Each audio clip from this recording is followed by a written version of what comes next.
Happy Cinco de Mayo, people. Party it up. Fiesta time. All right.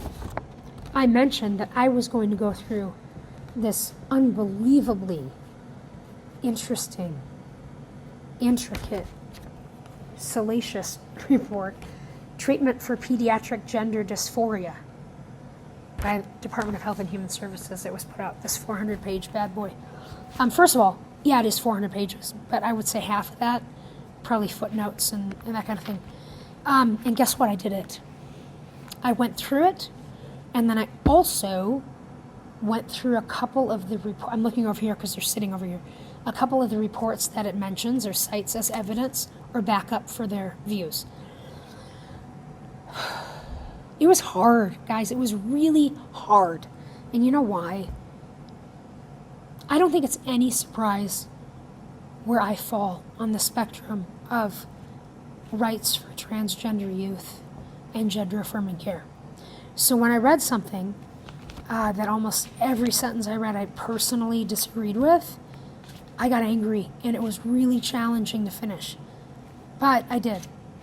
And because, like I always say, who am I to argue against someone else's argument if I don't understand the backup for their views?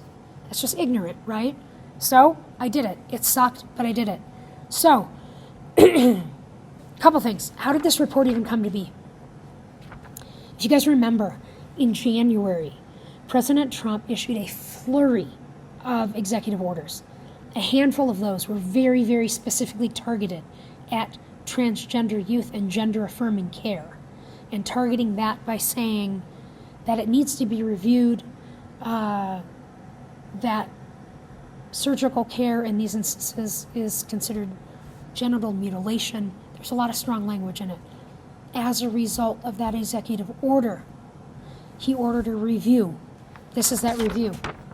That was a result of that, okay? So that's what that is. I'm not going to go through every single thing, okay? I could talk until I lose my voice again. Don't feel like doing that. I don't think you want me to either. So I'm going to kind of summarize and then just talk about it, right? And give my views and evidence and that kind of thing. So, what is this report even about, right? It's about transgender youth. And in the title, you hear something, gender dysphoria. You may or may not know what that means. Basically, how I think of it as gender dysphoria is when you don't feel comfortable in your own body. So you might identify differently than what your anatomy suggests. Do you know how hard that must be? How confusing that must be? You don't feel that you fit into your own body. That's gender dysphoria. So, what this report does is provide recommendations and a review of what medical interventions, if any, are appropriate, based on their opinion, for youth who experience gender dysphoria, right? So, what are a couple of things they said? I'm just going to keep looking at my notes because I want to make sure I get this right. Number one, they say that gender dysphoria, being transgender, is not something that can be seen on an X-ray or blood work, and is therefore subjective and based on opinion. Okay? Another thing they say, a big part of their argument, is that any of the work that has been done in the past, medically, either doesn't have enough evidence behind it, or it hasn't been done specifically for the youth community versus the adults. They quote, say, deep uncertainty exists of the benefits of any type of medical intervention. Another thing, they talk a lot about something called a rapid onset gender dysphoria, ROGD. They use a lot of acronyms. There's literally like dozens of pages of definitions. So, anyway, this idea that all of a sudden, all of these kids are saying that they're transgender or have gender identity issues, that it's like this rush or flood happening. And then another thing they say is they start talking about treatment. And their view is that the only real treatment option is psychotherapy. not medical intervention, not hormones, puberty blockers, surgery. All right, I'm going to go through these pretty quickly. So, based on opinion, not lab work, x-rays, since when has someone's sexual identity been found in an x-ray? I mean, I don't know. It just seems like a strange thing to say, a random thing to say, something a non-medical person would say. So are you saying then that my depression is not a medical condition? Are you saying mental health issues that I can't potentially look at in blood work are not medical issues? Beg to differ. Evidence, deep uncertainty in the benefits of medical intervention. You know, since I don't know who authored this report, I will instead go to trusted sources of information like the American Academy of Pediatrics or WPATH, which is the World Professional Association for Transgender Health. Both of these organizations, medical doctors who are experienced in this, who have the training and have reviewed evidence saying that gender-affirming care is health care for these kids, and that it's absolutely necessary. And in fact, the AAP, American Academy of Pediatrics, put out a report in 2018 stating just that. And in 2023, they reaffirmed their study after an additional 5 years of medical-based evidence and review. I'll take that. WPATH. They put out a standard of care report. By the way, WPATH is an international nonprofit organization of 4,000 professional members. Their standard of care guide is considered, I don't want to say the Holy Grail or the Bible, but you will see it referenced even in medical journals in terms of the best treatment of care for transgender youth. They also not only align with the Pediatric Association in terms of medical care for transgender youth, but they, along with the American Academy of Pediatrics, boldly refuted this report within 48 hours. That it did not contain accurate information, but also that it cited some of their reports inaccurately. Rapid onset. Why all of a sudden are all these kids saying that they're transgender or they're having gender identities? Well, it's not really the case, right? Let's think about it. In society, if who you are, who you identify as is not accepted, you are bullied, you are harassed, there's violence, some people's homes are not even supportive of these type of individuals and lives. When that starts changing and you start having a more inclusive environment, whether that be at school, whether that be at your pediatrician's office, or whether that be at home, you will see a rise in number of people who identify that way. So no, not like the report said. It's not because of social media and people want to be cool and people want to all of a sudden be different and trendy. No, that's not how this works. Look back in history, okay? I don't care whether it's being gay, whether it's interracial marriage, whether it's women's voting rights. I don't care what it is. There's a tipping point where all of a sudden people catch on and the right thing is done and people feel more comfortable coming forward with who they truly are. That's what's happening. Treatment, only psychotherapy, really. So no medical intervention whatsoever. Let's talk about that. Psychotherapy. Some people are saying that's code word for conversion therapy, which is just cruel. Talking people out of being who they truly are. They're claiming that that's not what they're talking about, but that instead it's just intensive therapy where you talk through the reasons for how you came to the decision that who you feel in terms of gender does not match with your birth sex or what was assigned to you at birth. It sounds a lot like conversion therapy to me. So, where do I come out on all of this? Sorry, it's kind of long. It's telling, there's no author. I find it interesting. They call it a treatment, like a treatment plan, like they're actually diagnosing kids. At the end of their summary, I'm not going to get it right, but the most interesting part is it says, oh, here we go. It is not a clinical practice guideline and it does not issue legislative or policy recommendations. So someone opinion, right? Someone who's not a medical professional, someone who's not a pediatrician, someone who most likely doesn't even know transgender youth, right? Someone's opinion. So, where do we go from here?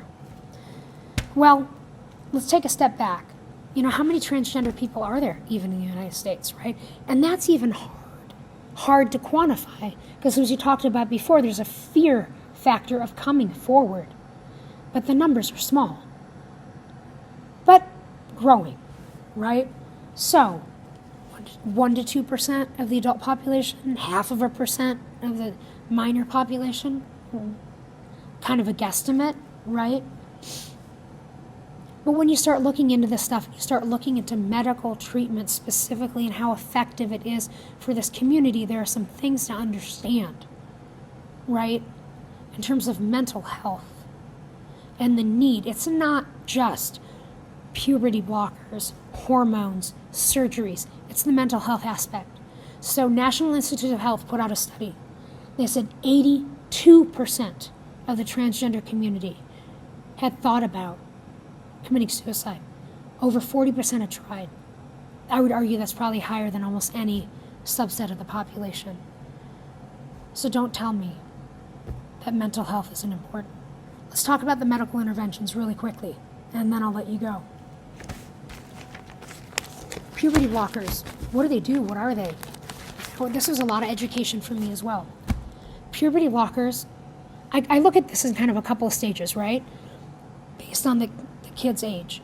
Puberty blockers first, hormone therapy second, third, surgery if that's wanted.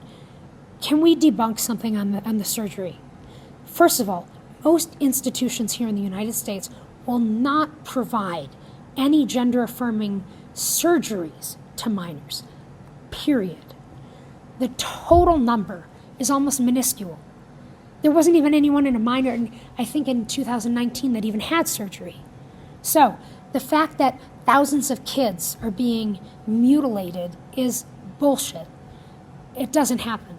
For the few cases, I mean, it's almost immeasurable in terms of, I think it's like less than 0.5% of all surgeries are performed on minors, even for that. So can we just put that out the window for a minute?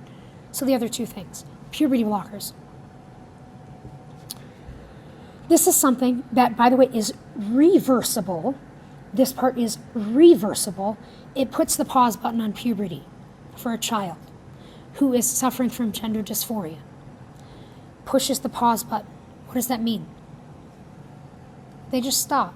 So whatever gender they were assigned at birth, let's say it's a transgender boy who was born as sex female, it pauses periods, breast development for a period of time, right? So that individual who at that point associates their own identity as a boy does not have to go through puberty as a girl. That doesn't mean that they never go through puberty, okay? So let's move on to the next step. If that person chooses to, there's a couple pathways, right? That person and their family and their caregivers decide. Should that person decide to stop the puberty blockers, they will resume puberty kind of where they stopped. Okay? If that person and family and support group decide that the next best step is hormones, that is the next step. Testosterone or estrogen. Now what does that do? That would then initiate puberty for that individual of the sex that they identify with. Let that sink in a little bit, okay? as youth and transgender, this person still goes through puberty, but instead of having to go through it twice, how much would that suck? 2 times. They can go through it 1 time as the gender that they identify with. So hopefully that broke it down. To me, it's pretty simple. To me, it doesn't sound like mutilation. To me, it doesn't sound like kids are going to school and schools are bringing them back at different genders and hiding it from their parents. That's not what I see at all.